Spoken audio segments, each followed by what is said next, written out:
when you heard about his untimely death? Ano? Very unreal kasi Tita Jane was so full of life. So parang nakakagulat. For all people, parang hindi bagay sa kanya yung nangyari sa kanya. You work with her in Bond Teleseries? Several.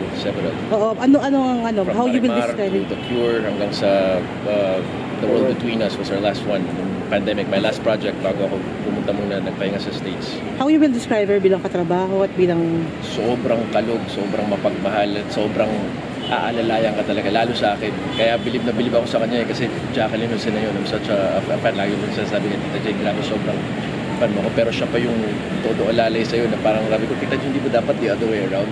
Sa amin lahat, bumuo kami ng grupo, mga bagets na mga kasama namin doon.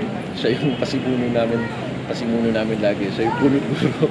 Okay. So, yung parang barkada vibes talaga. She was a mother to us all. Kaya nakakamiss. We all loved her. Ano yung mga advice na binibigay niya sa'yo? Nagkakausap ba kayo about those things? About work, yeah. And she even reached out to me nung nagpahinga ako sa States, pero I'd like to keep that to myself. Pero Tita Jane, we all love her.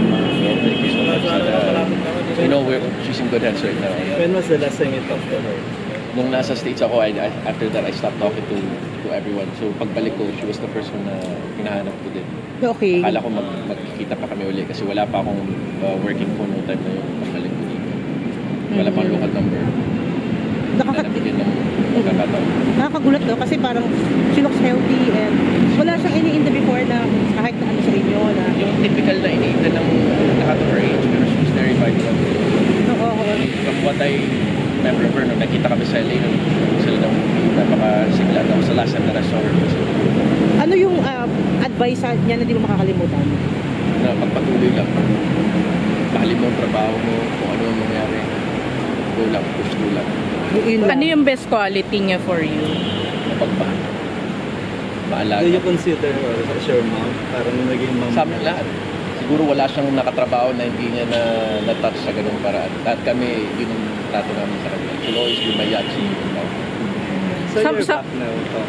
So ano yung mga next project? Sa ngayon, Ibarra, we're gonna be doing the musical and there's something like that for me. Pero we have to go. Thank you so much. Maraming salamat. Thank you, Tom. Thank you. Good luck. Thank you.